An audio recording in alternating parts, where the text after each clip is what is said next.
Live from MMA Fighting Studios, this is Between the Links. And now, your host, Mike Heck.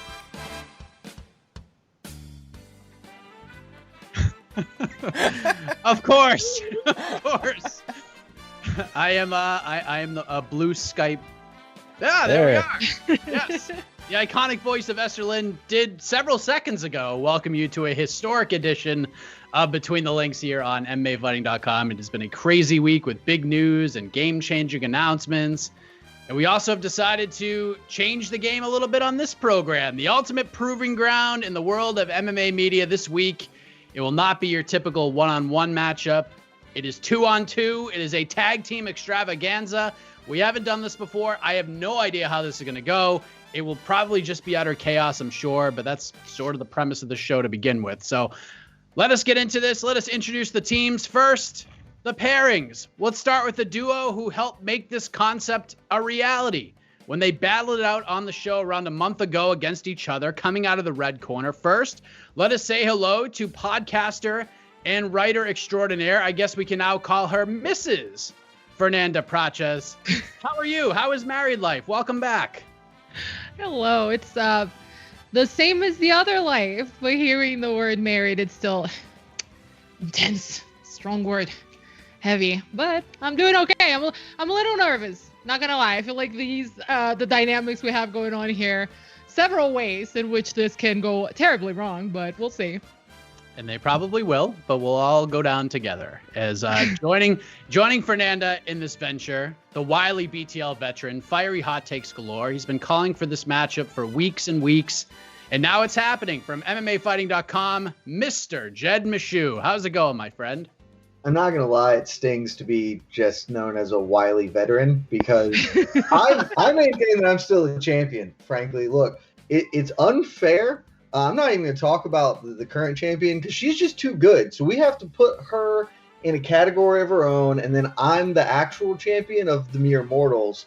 And I'm super excited to be able to lift Fernanda Prates up here with me so she can also be a BTL champion and, frankly, have the best thing that's happened to her this month happen. Mm-hmm. There you go. And now introducing their opponents. Coming out of the blue corner first, making his first BTL appearance as a member of the MMA Fighting Squad. He's been here before. He was even part of the BTL 50 Gauntlet several weeks ago. And when I approached him with this yesterday, it took him a mere couple seconds to accept this idea, this concept. Let us welcome back the man, Shaun Al-Shatti. How are you, sir? I'm doing wonderful. It is so good to be back. It's so good to be part again of the MMA Fighting team. Be home. I'm excited for this. I'm not really sure where this rivalry started. All of a sudden, I was getting called out by Jed Meshew for weeks on end. He has nothing better to do with this time. And honestly, it's a little unfair that you're pitting me against my former teammate Fernanda Prates over there because she's fantastic and I don't want to do anything wrong to her. This is putting me in a weird spot. But regardless, Jed, you're going down. And his partner, another BTL veteran, another Arizona native. He is fired up for this occasion, as expected, from MMAfighting.com. The host of the A-Side Live Chat, Mr. Jose Youngs. What's going on, man? I also don't know where this rivalry came with. I also think it's not fair that Fernanda is on Jed's team because everyone likes Fernanda and everyone hates Jed. So I think Jed just wants some reason for someone to say any sort of positivity his way. It would be something else if he brought in my actual rival in Niall McGrath, but he's kind of busy writing his dissertation comparing Raisin Bran and Wheaties, so he's a little busy. Instead, Jed is here. He's taken time away. He's wiped his hands from the sticky Rolos that his life is centralized around. So whatever, we're here to do whatever this is, and Jed is going to lose. And Fernanda, I'm sorry that you're attached to the hip at someone that I don't think anyone really has anything positive to say on the internet, that is. So let's do it. All right. Now, I know chaos will ultimately rule in this matchup, but there are a couple of rule changes I would like to throw out there in the spirit of keeping the show moving in as effective of a manner as possible. So here's how it's going to work. In each round, one member of each team will respond to the question, and then it will flip-flop. So, for instance, if Jed and Jose answer the question in round 1, Fernanda and Shaun will answer the question in round 2. However, the other rule for regulation that we are going to put in place, should the tag team partner of the individual answering the question just be losing their minds, wanting to respond at the opposing team, we will allow one rebuttal per team throughout regulation. So Fernanda and Shaun are battling it out, and Jed is like, I do not agree with Shaun at all. He could jump in and say rebuttal and respond to Shaun. However, Jose will have the chance to respond to Jed. So one rebuttal per team throughout regulation. Use them wisely.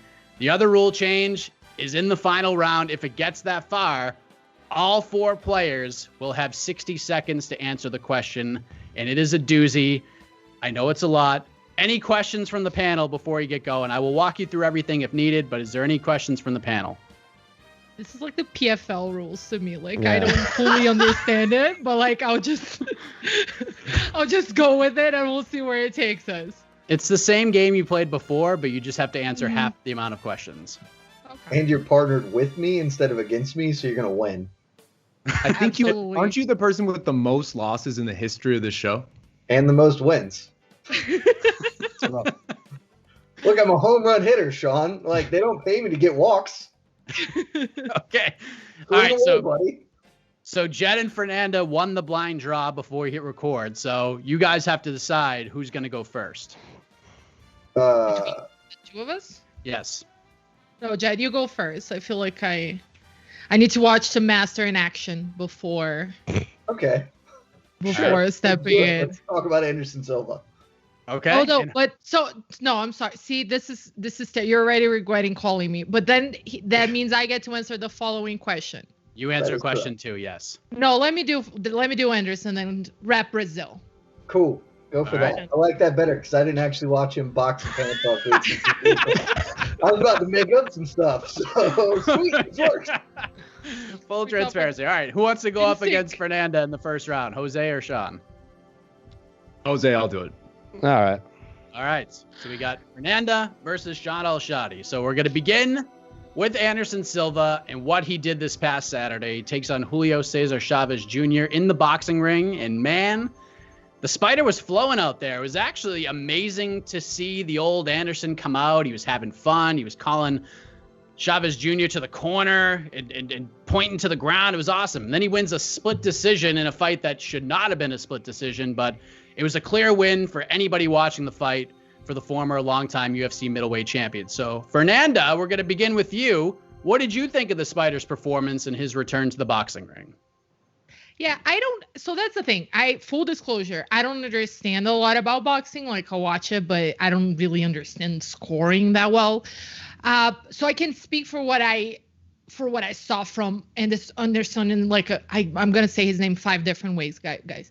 Anderson, my Brazilian way. I can speak for what I saw Anderson do on kind of a personal level. And I think it was a joy for everyone, right? I don't know. It didn't feel like there was much of a build-up to the fight, at least on my end. I didn't feel like people were that excited or even like that aware that it was happening. I for sure wasn't that excited. It was kind of like, of course I'm going to watch it. But and then to watch him halfway through the fight really grow into his own and just do Anderson Silva things, right? Because that's the magic of it. And to look so freaking happy doing it, right? That to me was the main takeaway from it. And honestly, what I thought was really, heartwarming, and I think that might have been why we got so excited collectively about it, was because he didn't really get a proper goodbye from the UFC, right? Like, I feel like for Anderson Silva to say goodbye to the octagon, we would need to have a big event, preferably in Brazil, to have, the Ain't No Sunshine remix. And he didn't get that. He got like a kind of anticlimactic goodbye. There wasn't much of a buildup. It was against Uriah, which was a fine fight, stylistically interesting and everything else, but it wasn't the right fight for him at the moment. And then after it was done, he didn't really even embarrass himself, but the way, Dana White went on to talk about him and the whole conversation and kind of like a lot of promotion saying they weren't gonna try to pursue him. To me, the whole way that ended it left a very sour taste in my mouth. So to watch that, to watch Anderson go out and do that. And you can add all the asterisks to Cesar Chavez Jr. And there are several. He's known for not being necessarily the most disciplined guy. He came in extremely overweight. I, again, don't know that much about boxing, but I know that a lot of people put asterisks in his career, even though he was he is a legit boxer who fought legit names and was an actual champion. Like, all of that aside, I still feel like he did something that was really cool. He looked really happy doing it, and it was unexpected because with all that aside, I think a lot of people really didn't think that ultimately he would have what it took to beat a boxing champion, and he did. So I don't know. That's kind of how I felt about it. I was like weirdly happy by the end of it. Not because of MMA, not because I don't add those stakes to those fights. I don't really think it's like a sport versus sport thing because there are always so many variables and we're never putting the best against the best and they're never fighting in the same division. It's always a heavier person anyway. But it just made me happy to see Anderson Silva, that guy who gave us so much joy in MMA, kind of get, I won't even call it closure because I think he's probably going to do, I don't know about MMA, but at least a few more boxing fights. But it was really cool to see him have sort of that really nice moment. Shaun, I know we kind of had this conversation on What the Heck, but not everybody, may have seen that conversation or listened to it on the podcast network. So give us your thoughts on what Anderson Silva did on Saturday night. Yeah, absolutely. I think Fernanda really hit on it. The main thing for me, and I think the main thing for a lot of people in the MMA community just in general, was the joy of it, right? Just to see Anderson out there once again, joyful, exuberant, enjoying himself and really in his element in a way that we haven't seen in such a long time. And we talk about legends of the game all the time, and I think sometimes we use that word maybe too loosely, and we attribute that to people who maybe don't deserve it.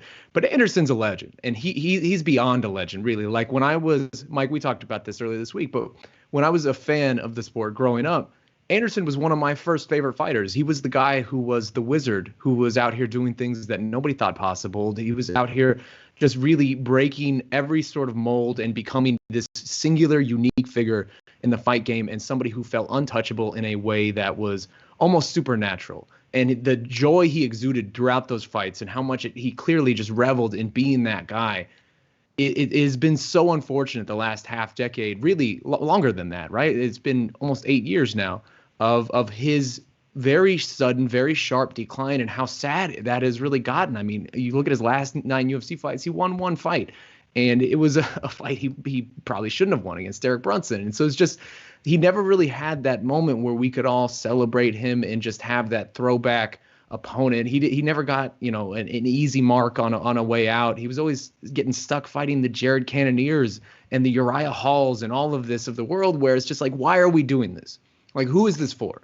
No one is. I'm sure Jared Cannonier is really happy to have a win over Anderson Silva on his record. And same with Uriah Hall, but nobody actually benefited from that. Really, it's not like the UFC had some huge Jared Cannonier rise in stock from that. Like, that was just spinning our wheels in a way that felt sad, and it didn't feel right. It didn't feel right for a person of Anderson's stature. So to see him back out there last weekend and just enjoying himself and being Anderson Silva, where again he's doing the Stephan Bonner thing midway through the fight, where he's in the corner and he's telling him throw down and like, this is come on, and to see his confidence rise throughout the fight and really crest halfway through, where he just knew, this is me, I am back, I'm in my element, I am that guy once again, even at age 46.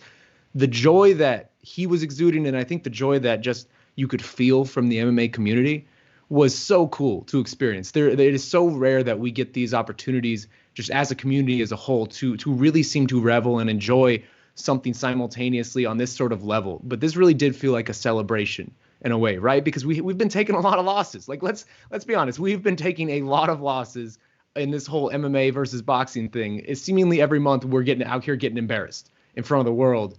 And this wasn't that. This was the opposite of that. And for it to be a 46-year-old Anderson Silva doing it against I know Julio Caesar Chavez Jr. isn't, the guy that boxing would send to represent them. But to see him doing it at age 46 against a 35-year-old former champion who has 60 bouts of experience in that guy's home on a show that is basically built and dedicated around that guy's father and honoring his father. Like, to do it in those circumstances is so unlikely. 5-1 underdog. And it's so cool. It was so cool to see that for Anderson, because he never got that storybook ending. He never got that closure, like Fernanda said, that happy ending. And I don't know. I mean, this isn't going to be his last fight, right? Because now doors are open, and he's probably going to have lots of options in front of him in terms of boxing. But to see Anderson be able to have this moment, a moment he's wanted since the first day he beat the crap out of Rich Franklin and has been calling for a chance to fight in boxing. To see this was just so overwhelmingly cool for me, and I think for a lot of people in the community, and for Anderson as well. All right, so going back to you, Shaun, because, I mean, you mentioned we've seen these MMA crossover fights to boxing for a little while now. It has become all the rage. This one was, I guess, a little less freak show-ish because it was an MMA fighter taking on a legit pro boxer. It kind of flew under the radar.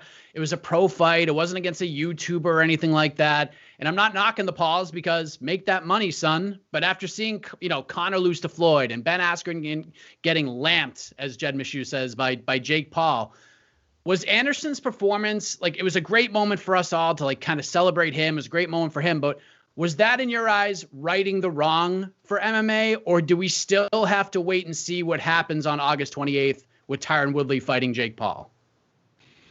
I mean, what does that mean, really, though, right? Righting the wrong, like, this isn't going to stop. There's no end in sight of whatever this insane trend and fad of all of these circus fights is. Like, this is only going to lead to more of them, because now there's more people looking at this of like, hey, like, that's an opportunity for me to go make a lot of money. If Tyron Woodley loses against Jake Paul, like, I don't know that this changed that outcome and how we would feel after that, right? I think we're just going to have to be prepared for MMA to take a lot of L's in this sort of weird saga that this is going to be for however long it lasts. But it was, again, nice to just have one night where we could not take that L, take a very surprising W at that, and again, just celebrate Anderson, remember who Anderson is, because I think there's a lot of people in the MMA space who were not around in 2011 and 2012 when he was in this huge series with Chael Sonnen, when he was doing just absurd things to Stephen Bonner and Forrest Griffin. There are a lot of MMA fans right now watching this or just consuming content, probably a majority of them, who have no real actual concept and understanding of who Anderson Silva is, other than people like us just talking about like how you should have been there. And so for him to just have this one moment where he can kind of be celebrated in that way that he never really was in the UFC on the way out, I just think it was cool. I don't know that it's going to lead towards any lasting impact, but it was cool nonetheless. What say you, Fernanda? Like, I know you didn't really necessarily look at this fight through the MMA fan lens. This is like, this is the Anderson show. You wanted to see him have his moment, and he did. But in the MMA community, is all right in the world because of what happened on Saturday, or does the onus still sort of lie on Tyron Woodley to knock out Jake Paul and stop him from running his mouth? I have a really tough time with, because again, like I said, I don't really ever see it as like MMA versus boxing. I think we have a human tendency to try to add bigger stakes to the situations to get ourselves more emotionally involved. And we do that a lot with this. And it's kind of like, is it MMA versus boxing? Like, in this case, more so because you have an actual person who had boxed for so many years, and you had an actual MMA fighter who was at the top of his game and who was a striker.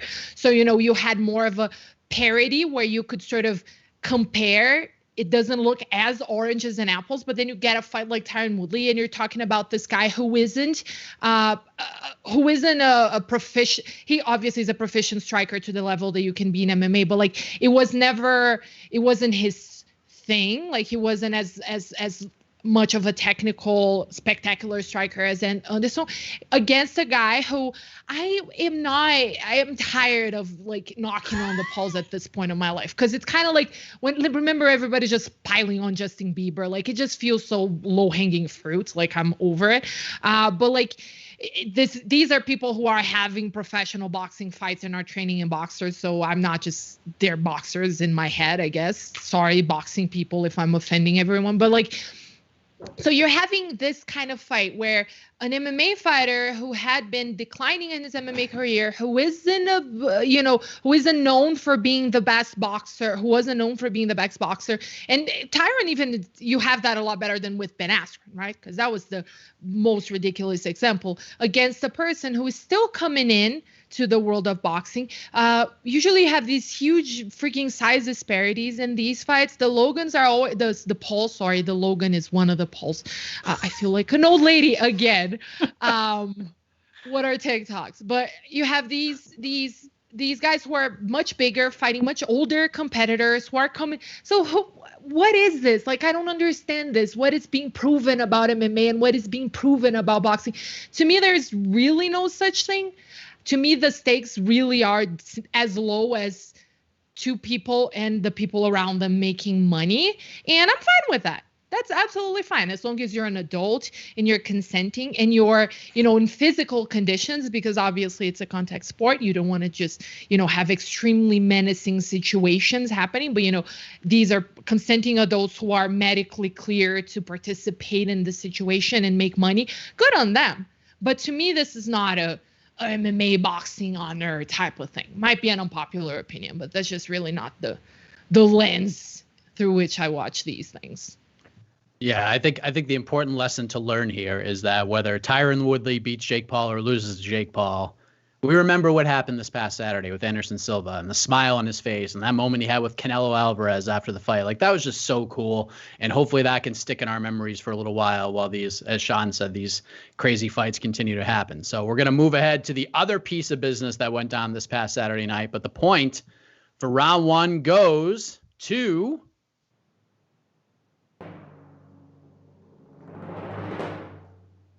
now.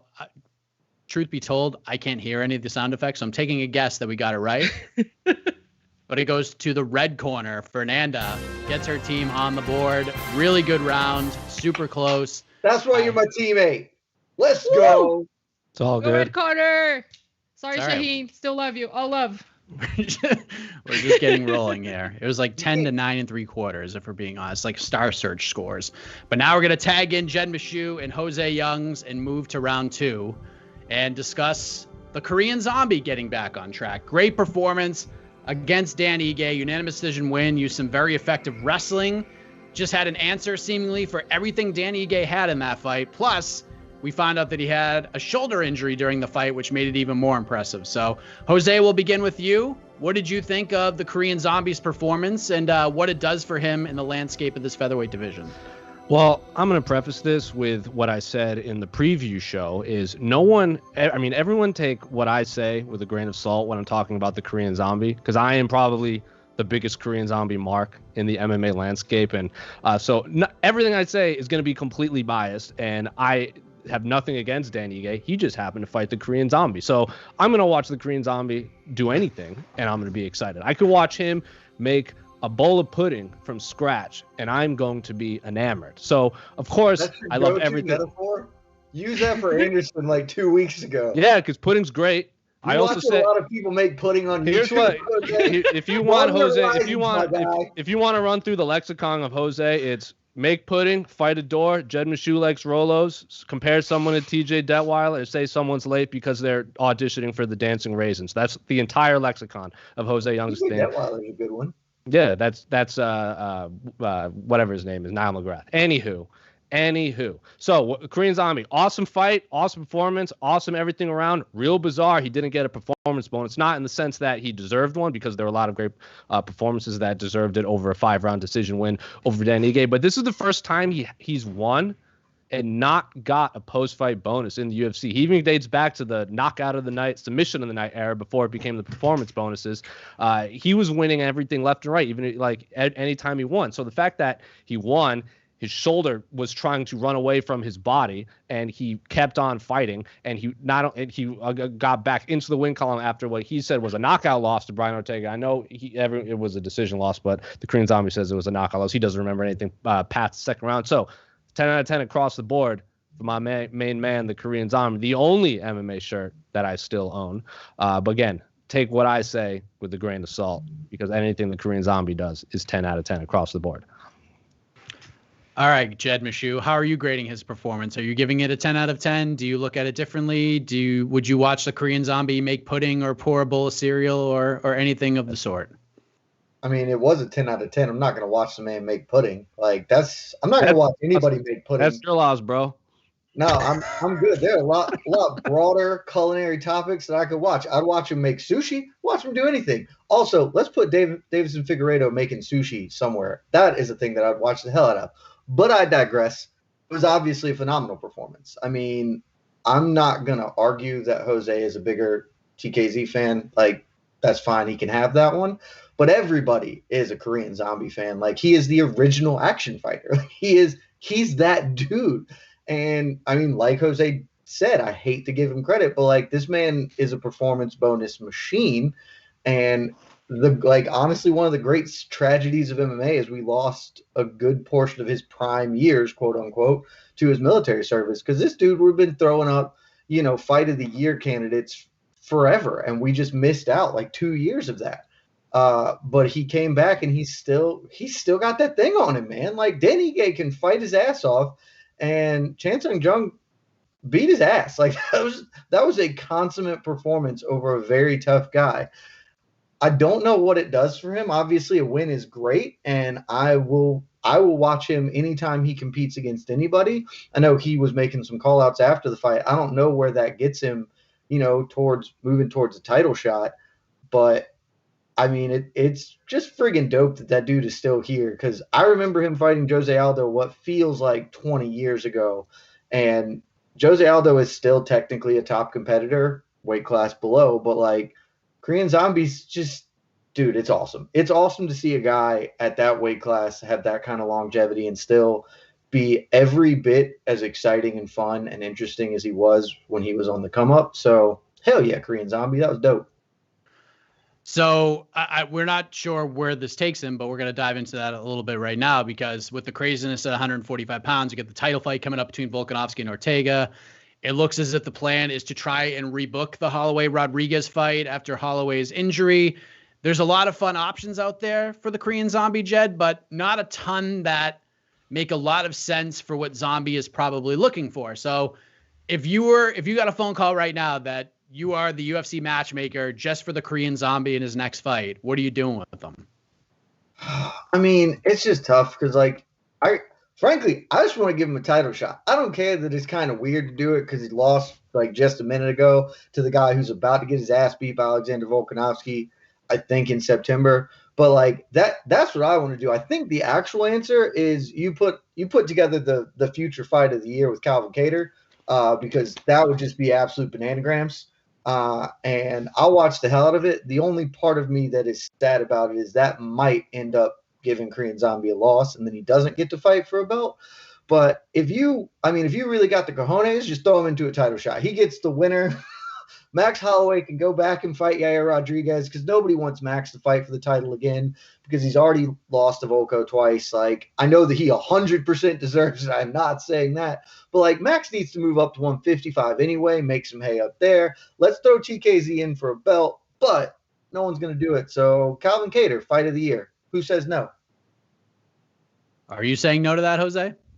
I'm not going to say no to watching the Korean Zombie fight anyone. I mean, Calvin Kattar would make the most sense logically in terms of the ranking, but I don't know physically where Calvin Kattar is, because he was basically a walking corpse against Max Holloway. I mean, there's a reason that Dana White, like, we came out with the Spencer Fisher story, and then all of a sudden Dana White is freaking out about Calvin Kattar on like national television on ABC, because he's like, get this guy to the hospital right away. I don't want him talking to anyone. So the last image we have of Calvin Kattar, besides, of course, your phenomenal interview on MMAfighting.com's YouTube page, was him getting the soul beaten out of him by Max Holloway. So I know Josh Emmett is still on the mend from his knee injury. Arnold Allen is there. I'm not going to say no to watching Arnold Allen fight anyone, but it's probably not the most exciting stylistic matchup. God, I'll say no to that. Please, yeah, I was about to say, that's not the fight I want.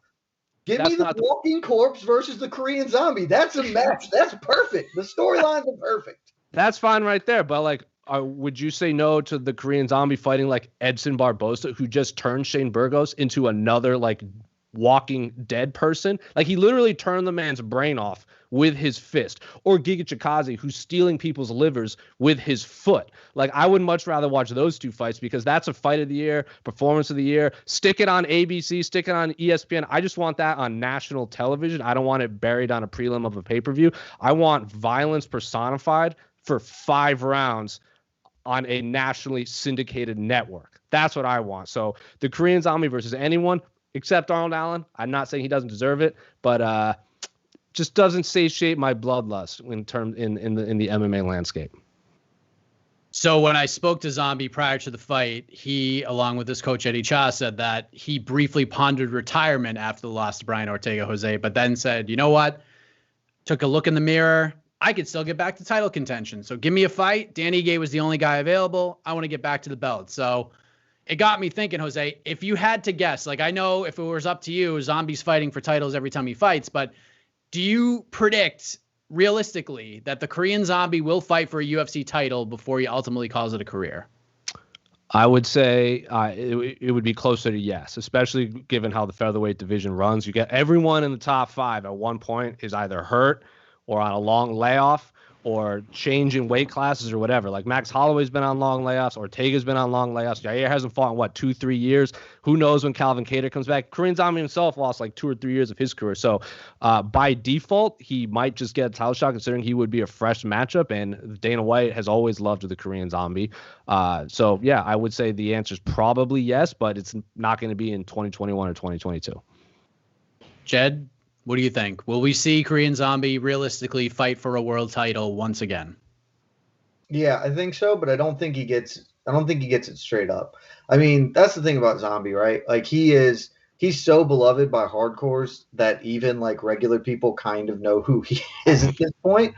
And you can just throw him in there as a short notice replacement. I don't think he puts together 2 more wins off the back of this over like top 5 competitors to be like, gotta give him the shot.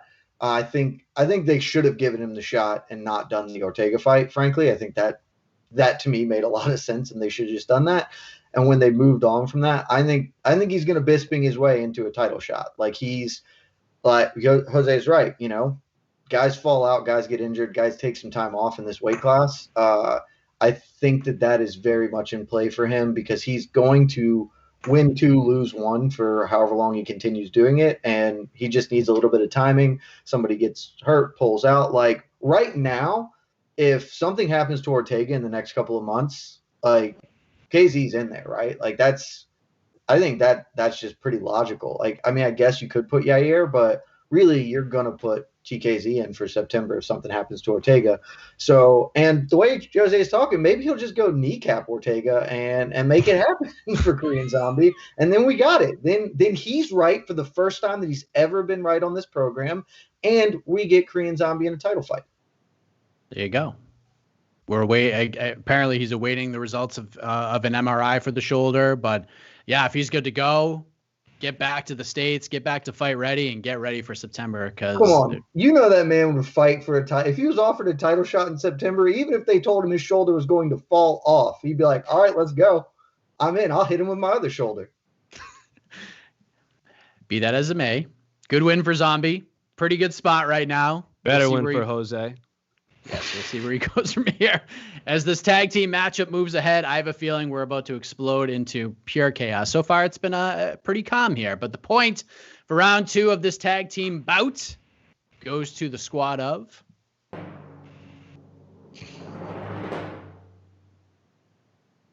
the Arizona natives, Jose and Shaun. They are on the board. It is 1-1. I'm liking where this is going. I have a feeling things are about to brew over. Remember, both teams still have a rebuttal should you choose to use it. So tags are made. Back to Fernanda, back to Shaun. Let us discuss the welterweight title picture in the UFC, which appears to be quite clear. But Nate Diaz decided to play his game and insert himself into the conversation this week. He decided to play the game with the champion, Kamaru Usman. Usman took the bait. He told Diaz to call Hunter Campbell. Nate gave some props to Usman in the end, but Nate likes to plant those seeds, and more often than not, the people react, and he can find his way into these big opportunities. So, Shaun, we're going to start with you. Let's kind of switch things up this time around. In today's UFC, Is there any chance Nate Diaz jumps the queue and gets this fight despite losing to Leon a couple of weeks ago? First of all, I love the way you phrased that, as if Nate Diaz decided to enter into the title picture. Like Nate Diaz is out here being like, yeah, you know what? I do want to fight for a welterweight title. Let's go ahead and do that. Also, really quickly, unrelated, but I have to rewind like 15 minutes ago. At some point in that inane gibberish Jed was saying, he said that no one wanted to see Max Holloway fight for a UFC title again against Volkanovski, and that's just blatantly false. I think most people would actually really like to see that trilogy fight. I think most people felt like Max is sort of the uncrowned champion right now, and that's probably the most popular fight you could put together in that division in terms of a title fight. So once again, Jed is wrong and has no actual pulse of the people. It's not your turn to talk, Jed. It's my turn. Anyway, back to you're on my time now. I'm Brian Ortega. Nate Diaz. No, Nate Diaz is not going to fight for Kamaru Usman for a UFC title. That it's frankly amazing that we're even having a segment about it. I think that speaks to the power of Nate Diaz and how just the rules don't apply to him at all. He plays by a completely different set of rules and rankings than seemingly the rest of the population when it comes to the UFC. The welterweight division right now is still such a mess. Like if you look at it, there are two people, and conceivably three soon enough, who could say that they have a claim to fight for that title. It is so backed up. Colby Covington probably doesn't deserve that fight right now. He's only fought once since he lost, but he seems like he's going to get it. It'll probably be the biggest fight they can make in terms of the actual people who deserve it. Leon Edwards should be fighting for that title, but he's probably like 8 wins away from it at this point. Like he's just never going to get that opportunity. And then if Wonderboy beats Gilbert Burns at UFC 264, like he could be that guy who just jumps in front of Leon at that point. So there's no reason Nate should be in this conversation. And again, it speaks to the power of Nate Diaz and how unique of a figure he is within MMA that we're even having this conversation. But no, absolutely not. Nate Diaz should not be fighting for the welterweight title. Fernanda, on paper, this seems, like Shaun said, like an absolutely outrageous conversation to have. But we have seen crazy things happen before in our sport. We've seen guys coming off of losses get title shots. We've seen guys off consecutive losses get title shots. Is this something that could actually happen because of who Nate Diaz is? Could he talk his way into this next title shot? Is that even possible here? That is the way you phrased it was so sneaky, because the question wasn't, should he fight for a title? Because that obviously is no. How should he, like, in a logical world, bypass the guy who just beat him and who is on this insane streak? That is absolutely insane. So if the question is should, yeah, it's a definite no. But your question was, is there a chance? And I struggled with this. I still am struggling with this, because I want to say logically as a rational person, no, of course not. But kill the rationality. A chance. Thank you, Jed. He's like the devil on my shoulder. But if there's a chance, let's entertain this. Usman obviously probably would be interested. For him, that's a more interesting fight for several reasons than Leon Edwards in terms of money and the chances of him winning it. Not that, I don't think he's too concerned with that at the time. He's obviously proven he's an amazing fighter who can beat pretty much everyone in the division, including Leon Edwards. But you have that factor of maybe this appeals to Usman. As things are right now, I don't think the UFC could possibly justify it, just doing that now. Like, yeah, you literally just lost to Leon Edwards, even though if you ask an Diaz fan, they'll probably tell you another 5 rounds and he would have won it. You can't justify that now, but you can justify it in a very weird universe in which, I don't know, they want to schedule a fight for 2 months from now, and Leon can't make that deadline for whatever reason. And then they're like, let's just do Nate Diaz. I think it's highly unlikely, and I am with Shaheen in that I think it's crazy that we're even having this conversation. It really just speaks to the mystique of one Nathan Diaz, that we're just willing to put him in any title conversation for any title, for any division, really, at any time. But as painful as it is for you to say this, if the question is there a chance, so you're telling me there's a chance, I am not willing to say that there isn't a chance. So yes, I guess there is a chance. I can't believe I'm saying this. I'm being influenced by Jed, but okay. Mike, can I rebuttal my own teammate? Is that like an option? Hey, you can use your rebuttal however you want. Go ahead. This should absolutely happen. Why do you all hate fun?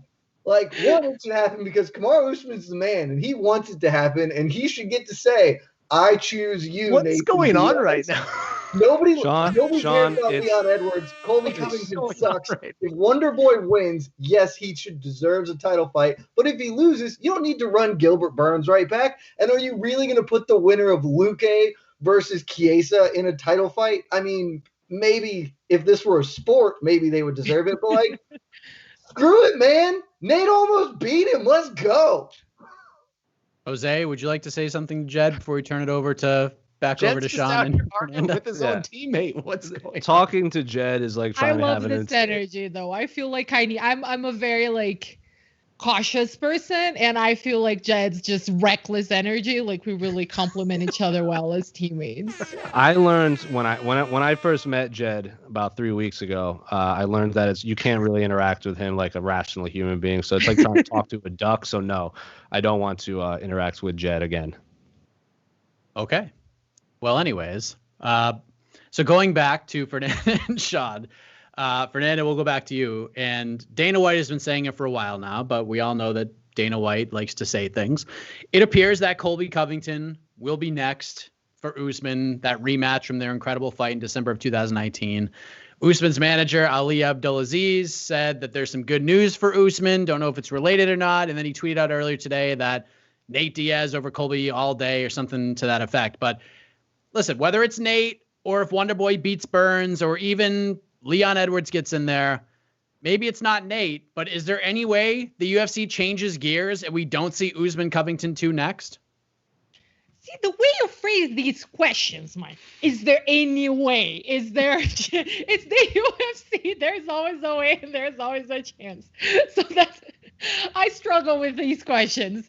But I do think logically, right, the Covington fight is pretty much what I think is happening. And it's unfortunate because obviously they had such an amazing first fight because obviously everybody just wants to see Colby Covington get injured, and Usman is the person who has the best like chances of making that happen in terms of schadenfreude to the world. But I think it's unfortunate for Leon Edwards. And I think that, we paint him as this very tragic character. And I don't know if he actually likes it that the entire MMA world is always talking about him like this poor puppy that, poor him, like helpless little thing. He's not a helpless little thing. He's a grown man who has built an amazing streak and who has made some decisions. Like, for instance, if I'm Leon Edwards right now, right, and you have the whole beef with Masvidal going on, why is he not interested in making that happen? That's a winnable fight for him. That is a fight that could be in any pay-per-view because at this point you're gonna even though Masvidal is on that kind of like little slope, you wanna associate yourself with him at this point. So why not create that and then maybe accept that you're not getting a title shot at this point? I don't know, but I think a lot of it, as it always happens in the UFC, has a lot to do with timing and, people get injured and they want to do things at a certain date. And if people aren't ready and there's somebody else who is, they come in. I think right now it's pretty unavoidable that it is going to be Usman and Covington again. And I have no complaints about that. Like the way that the first fight went on, I think there's really I take no issue with that at all. I do feel for Leon Edwards because it's very rare for you to build a streak like he did and put himself in a position like he did and still even though he's coming off that win, a lot of people are still talking a lot more about the guy that he beat than they are talking about him. And just the whole thing really is a little bit sad. But yeah, I'm just thinking that there is just Usman and Covington next. See, I asked the questions that way because we get that very intelligent answer from you. If I just said, will the UFC go another direction, you could just say no. Intelligent. Yeah, you could just say no. And that's it. Next question, please. But to you, Mr. Al-Shatti, let's just say Wonderboy goes out there and starches Gilbert Burns. Let's say he just stops him like mid-second round. It's like a flawless performance. And that is a big if. This is very hypothetical here. Is there any chance that the UFC just says, you know what? Let's give Wonderboy his opportunity. Let's give him that crack at the belt. Colby can wait. Oh, absolutely. I mean, there's a huge chance. If the question in general is there any chance that Colby isn't the next guy fighting for the belt? I think there's probably a 50% chance. And there's a couple of reasons, right? One is Colby historically is not the easiest guy to deal with if you're the UFC. Like there's a huge chance that Colby's either going to price himself out of it or he's just going to be such a nuisance to them that they're just going to move on and be like, all right, guy, like we'll just go to the next person like we've done 80,000 times in the past. And then the scenario you just laid out, where if Wonderboy goes out there on this big Conor pay-per-view and does something just extraordinary, we've seen the UFC want to try to push Wonderboy into these type of situations. I mean, if Colby's even giving them the slightest bit of guff, they will just go right to Wonderboy in that spot, and that wouldn't be unprecedented. So just in general, absolutely, there's a huge chance still that we don't end up getting Covington versus Usman 2 next. I think that's probably ultimately where it ends up, because Colby would be insane to try to talk himself out of this opportunity. But I mean, Colby does what Colby does, and we've seen it in the past. So I think 50-50 shot, but it probably will end up being that.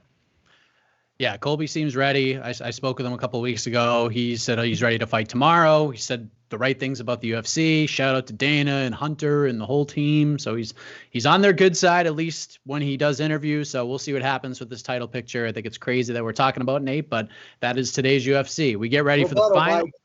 You already used your rebuttal. I want to give 50-50's trash. Can I give him my rebuttal? I feel like he's a more rebuttal-y person. He took your team's rebuttal right there. Dana said that he was getting the next title fight. It's like a 90% he doesn't.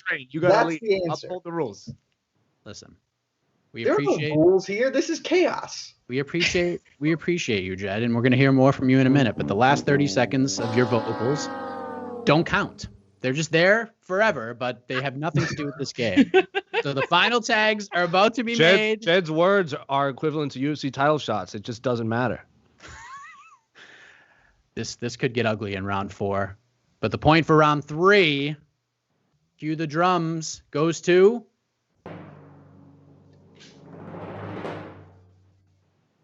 Shaun and Jose. It is 2-1. What a battle, ladies and gentlemen. Whew. This is crazy. I have a feeling the volcano is about to erupt because there is a lot of action going on in the world of MMA this weekend. It is Jose versus Jed Meshew in this final round of regulation. We have the UFC back on Saturday, the event headlined by Cyril Gane and Alexander Volkov. Bellator is back tomorrow with Bellator 261. Interim heavyweight title on the line between Timothy Johnson and Valentin Modolsky. The PFL is also back tomorrow. We got Kayla Harrison and Cindy Dandois on that card. Anthony Pettis will look to get his first PFL win and try to earn a playoff spot. So, Jed, we're going to kick things off with you. In terms of intrigue, storyline, overall interest in the aftermath of these events in your eyes, which promotion is putting its best foot forward, so to speak, this weekend? Look, you should know where I'm going, Mike. It's Bellator. Because, I mean, they have a heavyweight main event as well, but theirs is way more fun. I'm not here to tell you that Cyril Gane versus Alexander Volkov isn't the better fight of the heavyweight main events this weekend. It 100% is. But that fight might be boring, or it doesn't get us anywhere super interesting. Like, the winner of that's still not getting a title fight because heavyweight is log jammed in the UFC right now. So it's just a little bit of spinning our wheels, even if it's technically better MMA. Whereas in Bellator, we have a title fight, man. It is an interim title. I know, like, Bader is still nominally the heavyweight champion, despite the fact that he lost his light heavyweight belt, which has always seemed a little dumb to me how that would work. But anyway, he's still the heavyweight champion, but he, like, doesn't fight at heavyweight ever anymore because he also doesn't fight at light heavyweight. Spent a lot of time doing Grand Prix and stuff. And we get Tim Johnson, man. I am here for the late career renaissance of Tim Johnson. Every year I do a weight division, essentially, awards of the year. And Tim Johnson was my heavyweight of the year last year. 3 fights, 3 victories, upset win over Tyrell Fortune, upset win over Matt Mitrione, split decision over Czech Congo, because that's just what Czech Congo does. He wins or loses split decisions. Like, you can't beat him or lose to him super definitively, at least not this stage. That's 3 wins for a dude who nobody believes in.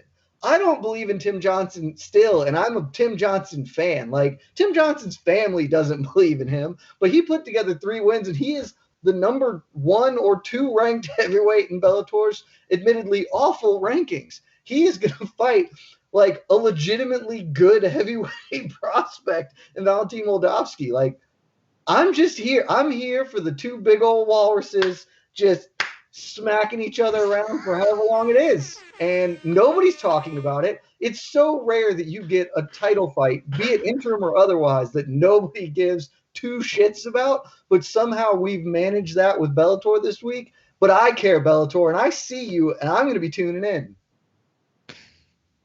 I'm guessing there's air horns coming from Casey. I don't know. I don't really know. But Jose, your thoughts? PFL, Bellator, UFC, in terms of storylines and intrigue and interest and things we can discuss after the fact, what has like the most potential to be the best card of the 3? Well, Jed's answer was obvious the second they announced the Timothy Johnson fight. Anytime there's a tall, goofy, white heavyweight, Jed Meshew makes that appointment television. Now, if you're talking about an actual like athletic sporting event, obviously Cyril Gane, Alex Volkov is the way to go. The Kayla Harrison fight, I'm always interested in watching Kayla Harrison fight, and obviously what she says after. Let's see if Anthony Pettis can back out into the win column, but unfortunately, that's not my answer. It is the UFC, and I'm going to talk about more than the main event because I like mixed martial arts, and I'm going to watch the entire card. Anytime you want to throw an Andre Fili on the card, Tim Means, Renato Moicano is opening the main card against Jay Herbert, Hani Barcelos, Daniel Pineda. Like, these are names that, like, we just talked about fighters like the Korean Zombie. I just talked about glowingly about how I just love violent, chaotic fighters who are just high-level martial artists. Everyone I just named is that, and they're all on the main card. Worley Alves is fighting. Of course, I assume he's going to probably call out the marijuana guy, Nate Diaz. Not going to happen. Sorry. Charles Rosa has never won or lost 2 fights in a row in his entire UFC career. So who knows if that trend will continue. I mean, he's fighting Justin James. Justin James probably, if he loses, that's a wrap for his UFC career. Julia Avila, at one point, everyone was very high on her. I know she stumbled in recent, but at least people will tune into her fight. So yes, I am very excited for the UFC on ESPN or whatever it was. Ike Villanueva, I think, is on this card. I chatted with him a lot on Fight Island. I might be an Ike Villanueva fan just from having conversations with him. And I didn't understand a word he was saying. I think he was speaking English, but if anyone has watched King of the Hill, it's basically like talking to Boomhauer. I'm just sitting there. I'm like, I know I'm understanding like the last word of every sentence, but I'm not quite sure what you're saying, but I'm here for it. So I'm all about it. I know Kenny Njoku is fighting on that card, just knocked out Israel Adesanya's opponent. So top to bottom, to answer the question in terms of storylines and where we go after this fight, the answer is the UFC. I know Jed Meshew is a proponent of quote-unquote bad heavyweight MMA. He's also not a Stipe Miocic fan for whatever reason. I guess he just doesn't like good heavyweight MMA. So the answer is That's the not UFC. my fault. Look at all that. Look at all that knowledge. Shut it down. That was it. That's the point. We didn't even go to a final round. Well, I will just use my rebuttal quickly. Okay. I will not deny that there's a lot of because if not, it's just gonna go to waste. So might as well. I will not deny that there are a lot of like good names for us hardcores in the UFC card, and I had no idea none of them were fighting until I looked at the card today because there are just no super compelling fights, and in the sense of popularity, in the sense of just like looking at it on paper, yes, Renato Moicano and Raoni Barcelos, who I will forever defend and name drop in everything because everybody should love Raoni Barcelos. He's amazing. But and then you look at the strength of the card and you look at the co-main event and you defend that co-main event between Tanner fucking Bowser and Ovis Saint-Preux to me. You know who is going to do a better? You know who's going to do a better job at defending the co-main event? your teammate Jed Meshew, because that fight is right up his alley. Overweight, light heavyweight fighting a tiny heavyweight. That's a Jed Meshew fight across the board. Even Mike knows it. Even Mike knows it. That fight's hot garbage. You didn't even mention the best fight on the UFC card, Jose. Shaun's trying to big up you with, oh, look at all this knowledge. Where's the shout out for Shavkat Rakhmonov versus Michel Pereira? That fight's going to be bananas. That's the best fight on the whole freaking card, and you're just Jed, like, I can worry about that one. Jed, I can Google fight cards too. It's off the top of my dome. Can you name anyone else on the Bellator card besides the main event? Probably not. Next question. Why would I? I'm just for the main event. I'm not here for 13 fights. That's nonsense. Hang on. We heard from Fernanda. Now we got to hear from Shaun. Jed literally just said that was the best. The Michel Pereira fight was one of the best fights of the weekend, if not the best fight of the weekend. That alone makes us win because we picked the UFC card. So he just storyline, Jonathan. It's about storylines. It's about storylines, and that's where I will defend Johnson's resurgence as a viable heavyweight in the year of our Lord. They're great names, but we're talking storylines and excitement. Jed, if you could only watch one fight out of those two, you're going to watch the Michel Pereira fight. I'm just telling you. That is absolutely not true. That is absolutely false. I know you way too well. Wait, isn't it Prazeres? Not on this card, by the way. No, it's Prazeres. It's Michel Prazeres. Pereira is fighting Nicole Price. Yeah. Oh, if it was Michel Pereira, 100% I'm in on that. Never mind. My rebuttal is null and void then. Yeah, your rebuttal had a wrong name. You had a Brazilian to check here, Shaheen. That was your downfall. I have to use my Brazilianness. It happens. Well, we heard Jed knew where the next question was going, and he answered it. The most underrated, under the radar fight of the weekend. Jose, what is yours? Fight or storyline that isn't getting enough love? What is yours? The Shavkat Rakhmonov fight absolutely rules because that's one of the few fighters on the card without a Wikipedia page. I spoke with Shavkat on UFC Fight Island. Dude was wearing a hat made of a legitimate wolf, like not fake. Like the fur was made of a living creature, like a wolf, and he beat up a human being on national television and then put on a hat made of a wolf. So yeah, Shavkat Rakhmonov is about that life. Also, I'm obviously a big Andre Fili fan. He flies the comic book fan banner like no one else does in the UFC. If anyone's seen his bookshelf, it might rival mine in terms of graphic novels, and I will firmly admit he reads a lot of stuff I haven't read and vice versa. So, yeah, the Andre Fili fight's always interesting. Daniel Pineda, talk about resurgence. I know he just lost his last fight, but it's good to see him back doing things in the UFC. So one of those two fights probably on the UFC card. And, again, the reason why the UFC card is way better than any other card this weekend. Well, that will do it for this round. A lot to think about here. A lot of moving pieces. The volcano erupted a little bit, but wasn't like a crazy eruption. But the main question is, will we see a knockout round after what we just witnessed? The point for round 4 goes to... The answer is yes, we will see a knockout round. Jed Meshew ties it up for his team. How fitting for a contest like this. So, this is going to be a little interesting. All right? Oh, man. So, for those unfamiliar with the knockout round, we will ask one question. It's going to be the same question for everybody. And each of these wonderful competitors will have a chance to respond. But here's where things get interesting. One person from each team will give their initial response. The tag team partner can either agree with their teammate's answer and expound further. They could put their partner over, so to speak, or they can completely go against them and trash their answer, if you will, and give their own thoughts on this question. So 4 responses, 1 minute apiece. Neither person knows what this question is. Once it's done, with the help of the live studio audience, we will turn it on over to the honorable judge, E. Casey Leiden, to rule in favor of the team maybe of Jed and Nanda or the team of Jose and Shaun. So to determine our order, Jed, I think I'm the only person who I think you're the only person I told this to. So you already have a pen and paper ready. So Jose or Shaun, whoever has a pen and a piece of paper handy, grab it. What? Who still uses pen and paper? I don't have any of that. anywhere near know. writing. I got you, dog. You're right I got about you. it. Come on, bro. I got you. I haven't written anything on a piece of paper in quite a long time. At least you can read English. I can't say the same for my opponent, Jed. Okay, so I'm now a Skype symbol, but I can see what's happening right now. Hey, I can walk down to a Kinko's and print out a fake degree too and hang it on my wall. Listen, it is my lifelong dream. Nasty.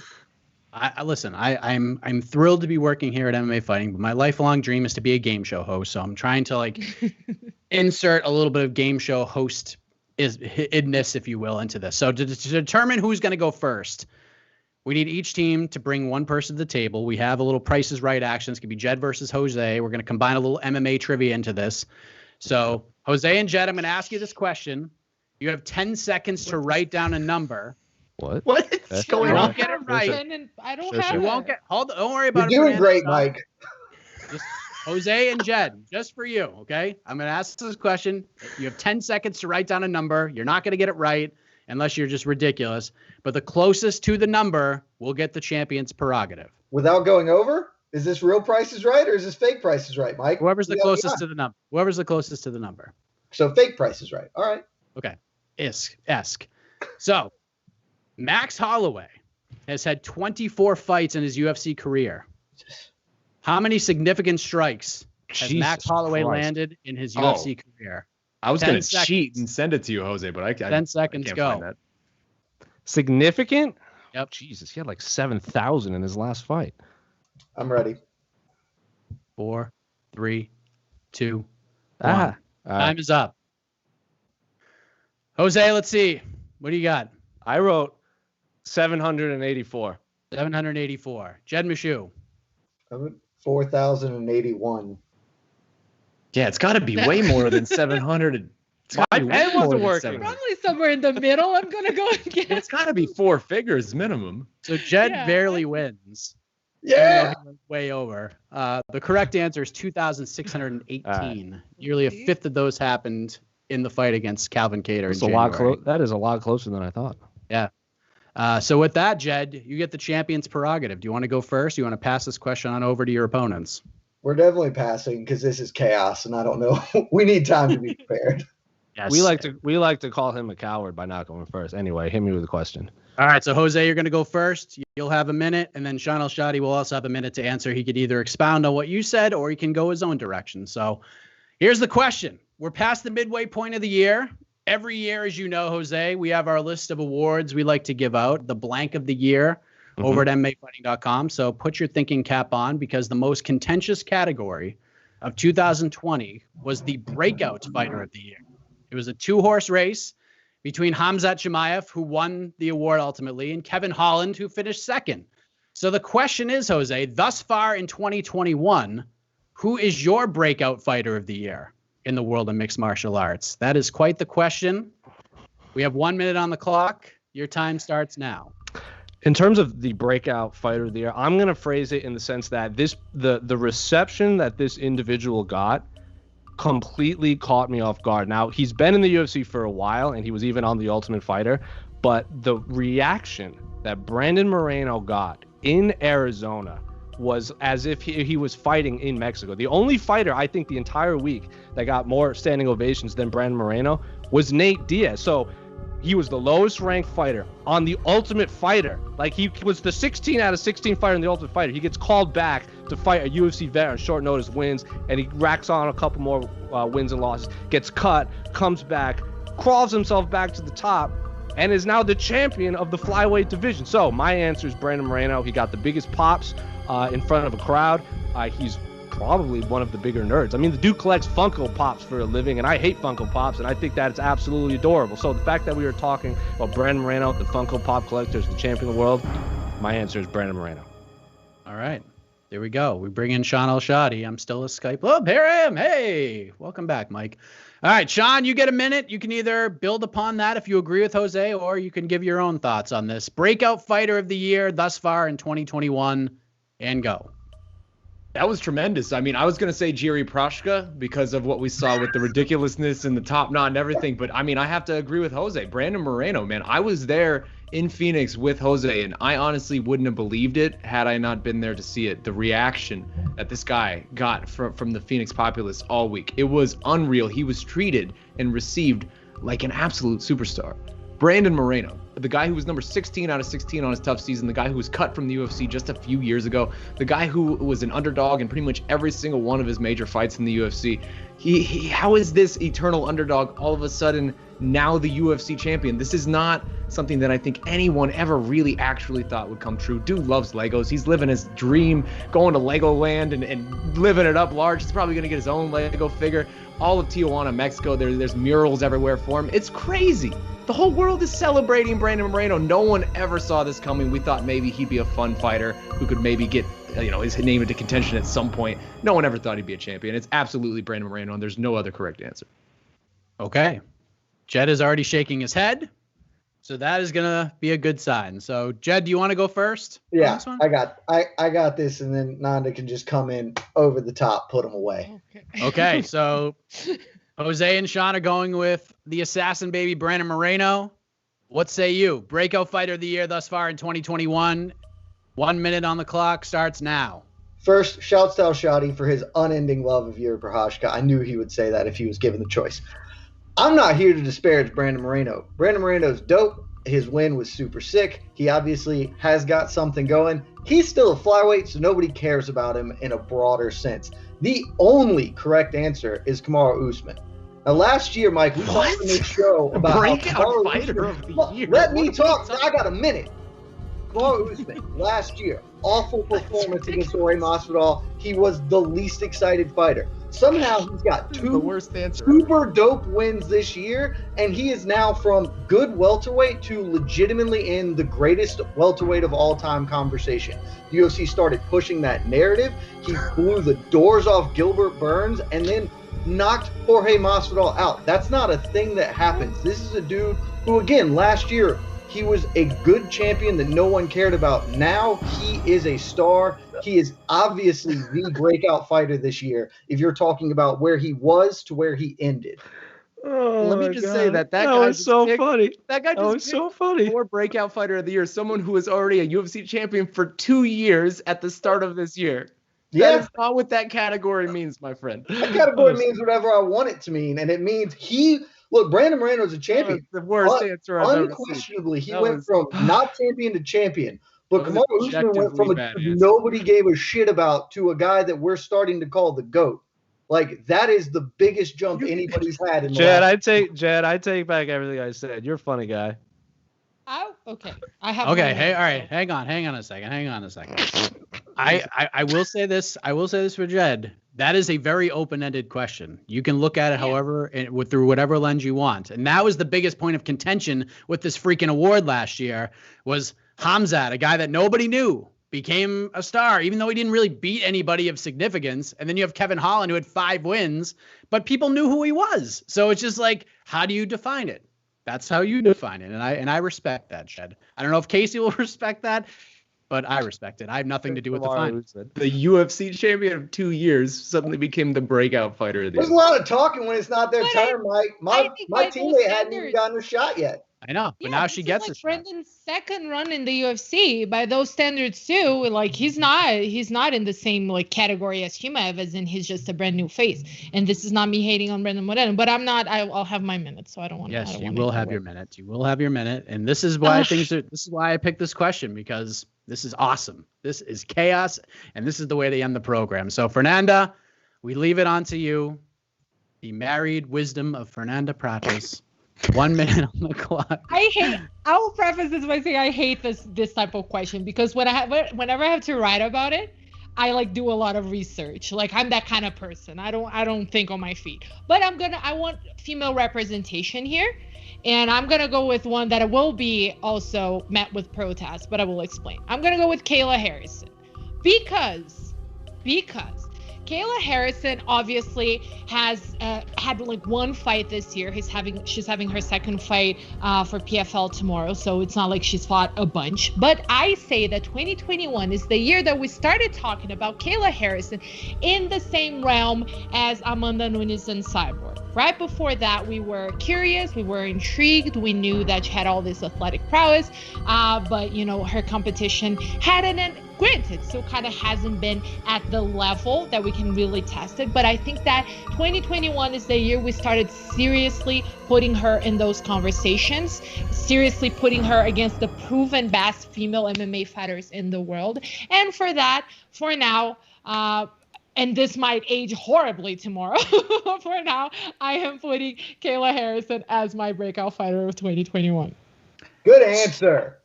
Good answer. Thank you. Yes. Thank you, Chad. I love the encouragement. I'm feeling like Richard Dawson right now, just listening to Family Feud. Good answers. Good answers. So, wow, a lot to digest there. 3 different answers. We have 2 for Brandon Moreno. One right one. From the blue corner, and then I just want to leave my love for Brandon Moreno expressed too, because we all did it. I love him. He's amazing. But hey, Shaun, how many UFC champions has Mexico, an entire nation, had until UFC 263? Oh, I don't. That's a good question. I don't think he's they had any until. But not a breakout fighter. That's different. He had one good win like 2 days ago. It's almost like someone new has become an international superstar over the course of the past 5 months. Had already made him a star. He had already broken out. Or is that he just didn't have the title. I have no idea what everybody just said. I'm calling him a superstar. We have no indication that he's actually a superstar.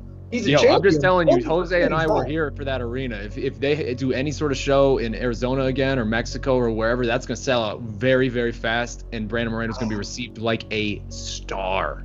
I remember all the shows they did in Cleveland with Stipe after he blew the doors off there as well. You can definitely trust the UFC not to screw that dog. Stipe, the one that hates Dana White? Yeah, that worked out for him.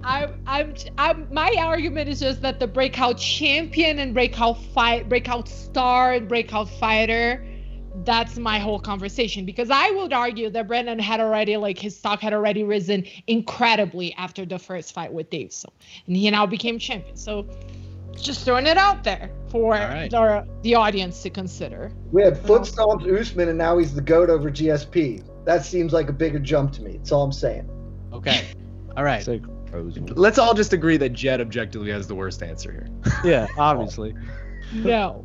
Okay. There's only one person that can decide that, and that is the man with the baddest stash in MMA media, the Honorable Judge E. Casey Leiden. I will say the only reason I let this Johnson's the judge. I only let this chaos go on for so long so Casey can gather his thoughts, maybe get the opinions of the live studio audience. Just a reminder. We will have our preview show for UFC Vegas 30 coming up tomorrow, so stay tuned for that. We will have Bellator coverage, PFL coverage. We will have UFC Vegas 30 coverage. We'll have your People's Pre-Fight Show 30 minutes before UFC Vegas 30, which is an early start time, by the way. So the pre-fight show is going to kick off at 12:30 Eastern, which is just tremendous. I love that very much. But Casey, history being made right now. Who is the first ever... You know what? It's my show. Screw it. Who is the first ever Between the Links Tag Team Champions of the World? Is Jed holding up a black power fist? What is happening? It's a 1. Oh, I can't. Your fingers were cut off. I had the 2-1. As a Brazilian, I feel like I have to, even though I'm not religious, I feel like my Brazilian is asked that I thank Jesus for whatever happened.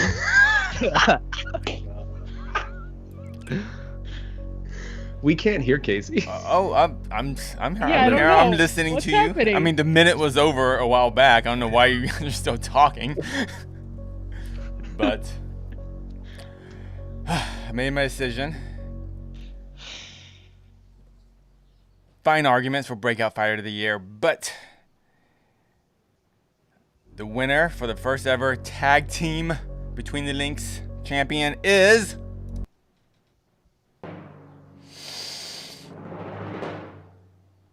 the red corner, Jed Meshew. Whoa! And Fernanda Prates. Woo! Let's go, Nando. Okay, I have to know why, Casey. I have to know why. I think Nanda said it. It was breakout fighter. If Brandon Moreno and Figueiredo had fought in that first fight, say January 2nd, then maybe I could count that. But Brandon Moreno was already a really good flyweight, number 2 flyweight, and he won the championship. What Jed said, though, sold me. Kamaru Usman was the most boring welterweight champion maybe ever, and 2 fights after two spectacular victories and destroying Masvidal, he's maybe 1 win away from considered the GOAT, or 1 or 2 wins away from the GOAT. And yeah, I mean, you said the whole he'll do great in Mexico. Well, if they took Usman to Africa, anywhere Nigeria, he'll do just as good. So I went with Usman for where he started and where he is. It was a just decision. That's just a C. That's ridiculous. No, it's not, man. No, Shaun, you can't arguing with Casey. You're gonna get just as far as arguing with Jed. They're gonna be. I went into this thinking when I heard the question, I was like, oh, Brandon Moreno, absolutely. I'm sure you did. But Jed sold it. Jed made a better argument. Let me just say, I thought we were going to be on the precipice of the same, literally back-to-back years around the same time. Kamaru Usman being potentially one of the worst answers in the history of the program.